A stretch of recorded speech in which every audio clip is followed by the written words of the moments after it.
Hello, darling heart, and welcome to this episode of the Drink Less, Live Better podcast.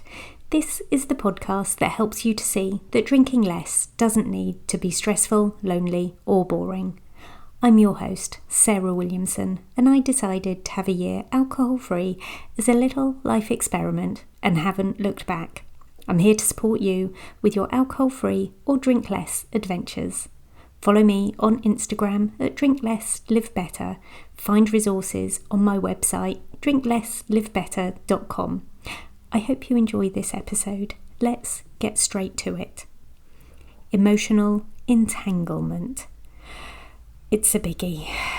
When we become emotionally entangled with others, we create complex webs of shared feelings that can both enrich but also complicate our lives. Emotional entanglement occurs when we deeply internalise and respond to the emotional states of those around us, sometimes to the point where it becomes difficult to distinguish our own feelings from theirs.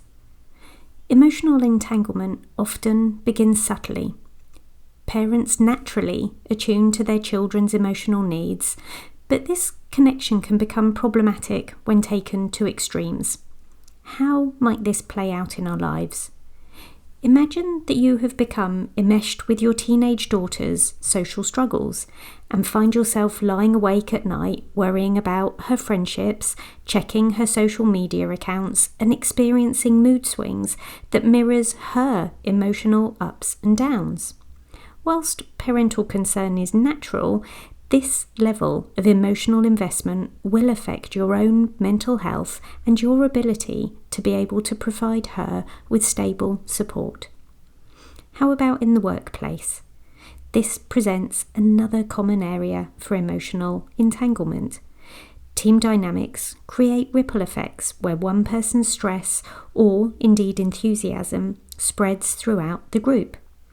Have you ever noticed your mood shift dramatically based on the emotional state of others around you? And how about romantic relationships?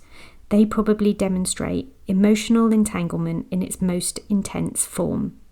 Partners develop deep emotional connections, and they can experience sympathetic joy and pain. While this can create beautiful moments of shared happiness, it can also lead to unhealthy codependency. Ah yes, codependency. I think we'll come back to that as another podcast episode later. Of course, the rise of social media has introduced new dimensions to emotional entanglement. We now have access to the emotional lives of friends, family, and of course even strangers. Many people report feeling anxious, sad, or angry after scrolling through their social media feeds. Perhaps we're there absorbing the collective emotional climate of other people online. The digital emotional entanglement can be particularly insidious because it operates at a distance and sometimes without our conscious awareness. So watch out for it. Curate your social media feed very, very carefully. Let's think then. What do we need? Perhaps an understanding of emotional entanglement and then the opportunity to develop some healthy boundaries while still maintaining genuine empathy and connection to those people you care about. Some practical strategies might include regular emotional check-ins with yourself to distinguish between your actual feelings and those you may have absorbed from others. This might involve asking yourself, would I be feeling this way if the other person wasn't experiencing these emotions? Creating kind boundaries, like designated time alone or spaces where you can process your own emotions without external influence. Do you use the drive home to mentally leave behind the emotional weight of your workday? Do you shut yourself in the bathroom and read a book in the bath for an hour to decompress? Do you go for a walk, listen to music, or journal perhaps? How about practicing very mindful engagement with others' emotions, being present and supportive whilst maintaining awareness of where their experience ends and yours begins? The challenge lies in finding the balance between connection and separation. Too much emotional distance can lead to coldness and inability to form meaningful relationships, while too much entanglement can result in emotional exhaustion and loss of personal identity.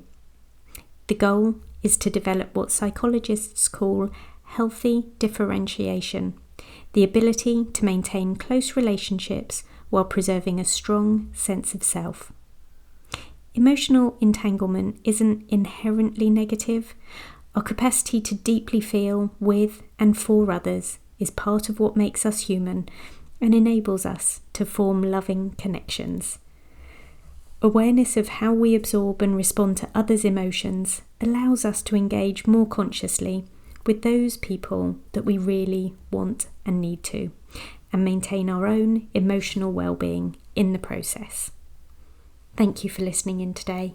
Come back again next week. Check out the show notes for a link to a hidden podcast episode that will help you with your 5 p.m. cravings and details about my one-to-one life coaching and sober coaching programs. And P.S. I believe in you.